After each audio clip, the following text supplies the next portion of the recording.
बातों को ఆయన నడిచినటువంటి उन लोग जो चले हैं నడకను और चलने के लिए ఆయన ప్రవర్తించినటువంటి उन लोग ने जो हमें सिखाया उसके अनुसार ప్రవర్తనను और सारी बातों को ఆయన మాట్లాడినటువంటి और उन्होंने जो बातें किए हुए తీరును घूमकर వారికి వివరించారు. हम लोग उसका वर्णन कर रहे हैं పరము నుండి और स्वर्ग से ప్రభు వచ్చింది और परमेश्वर प्रभु यीशु आए మా కొరకు కాదు, हमारे लिए नहीं, మా కొరకు మాత్రమే కాదు, हम अकेले के लिए नहीं, అందరి కొరకు, वो सारे जगत के लिए, మనందరి కొరకు. हम सभी के लिए. భాషతో పని లేదు, तो भाषा से कोई मतलब नहीं ప్రాంతంతో है, పని లేదు, कोई देश से मतलब नहीं है ఏ విధమైన భేదము లేదు. और किसी प्रकार का जाति से संबंध नहीं है. అందరూ सभी लोग ఆయనలోనికి రావాలని, सभी लोग उसी में आना चाहिए. ఆయన ఉద్దేశమును తెలుసుకోవాలని, उनका उद्देश्य क्या है समझ लेना है. ఆయన చిత్తమును జరిగి के अनुसार हम लोग चलने के लिए ఆయన భావించారు. उन्होंने हमें కానీ इसलिए ఆ కాలమందు उस काल से लेकर మన పితరులైన వారు, हमारे बड़े लोग होकर పెద్దలైన వారు, बड़े होने के बाद भी వారు కలిగి ఉన్న उन लोग मिल के रहे, ఆచారాలను उनका आचरण విడిచిపెట్టలేక, और पुरानी बातों को न छोड़ने के వారి कारण, అలవాట్లను उनकी सारे आदतों के कारण విడిచిపెట్టలేక और छोड़े नहीं इस कारण ఆయనను లెక్క చేయలేదు. उनकी बातों को समझ में नहीं आया. అయినను हाँ, ఆయన इसलिए ఏమీయు हाँ, అభ్యంతర పడలేదు. उनका किसी भी प्रकार का बुराई से वे मन नहीं फिराए. నేను వచ్చింది ఎందుకో, मैं किस लिए आया, ఆ పనిని మాత్రమే చేస్తాను मैं उसी काम के लिए आया. అని ఆయన తలంచుకున్నారు. उन लोग समझ लिया. ఆ పనినే చేశారు. आप वो कामों को हम किए.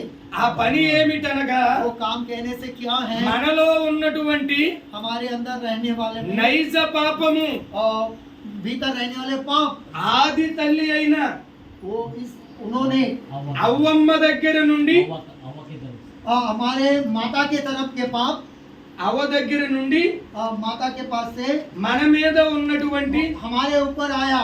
పాప భారము पाप का भार हमारे ऊपर आया. ఏదైతే ఉందో जो भी है सो ఆ భారం అంతటిని वो सारे भार को पाप के भार ఆయన భరించనుద్దేశించి, वो अपने ऊपर उठाने के लिए మనము అంగీకరించిన, हम लोग स्वीकार करने से, అంగీకరించకపోయినా, अगर हम लोग स्वीकार नहीं करने से, ఆయన మనలను ప్రేమించి उन्होंने उसने हमसे प्रेम किया.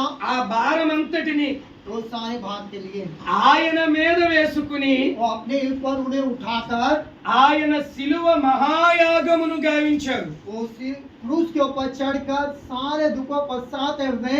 అసలు ఎందుకని क्यों ఈ శిలువ యాగము? वो क्रूस का दुख क्यों?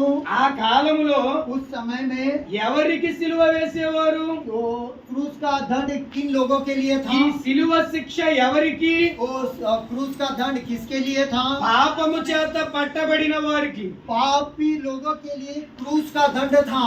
కానీ ప్రభువులో फिर भी प्रभु ने ఏ పాపము లేదు. कोई भी पाप नहीं किया. ఆయన ఏ పాపము చేయలేదు. कोई भी गुनाह, कोई अपराध पापों को किया ही नहीं. అయినా ఆయన శిలువకు फिर भी उन्होंने क्रूस को అప్పగింపబడ్డారు. वो उन्होंने उनके योग्य उन्होंने समझा. కారణము ఏమిటంటే, वो क्या कारण था? మనము చేసిన అపరాధములు, हमारे अपराधों को, మన పాపములు, वो हमारे पाप को, మనము చేయుచున్న ఆ పాప హేయమైన క్రియలు, वो हमने किए सारे पापों के गुनाह के अपराधों को వాటన్నింటినీ ఆయన పైన వేసుకున్నారు. उन्होंने अपने ऊपर उठा लिया. అందుకనే इसलिए ఆయన శిలువ యాగము చేశారు उन्होंने क्रूस का दंड उठा दिया. అని చెప్పి और कहकर పేతురు पतरस వారికి వివరించినప్పుడు वो सारी बातों का विवरण कर వారందరూ ఆశ్చర్యపడ్డారు. वो सारे लोग आश्चर्य हो गए.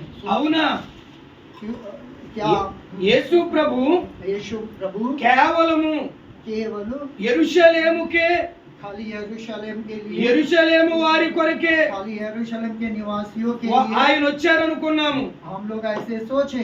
మా అందరి కొరకు వచ్చారని हम हर एक के लिए మేము గ్రహించలేదు.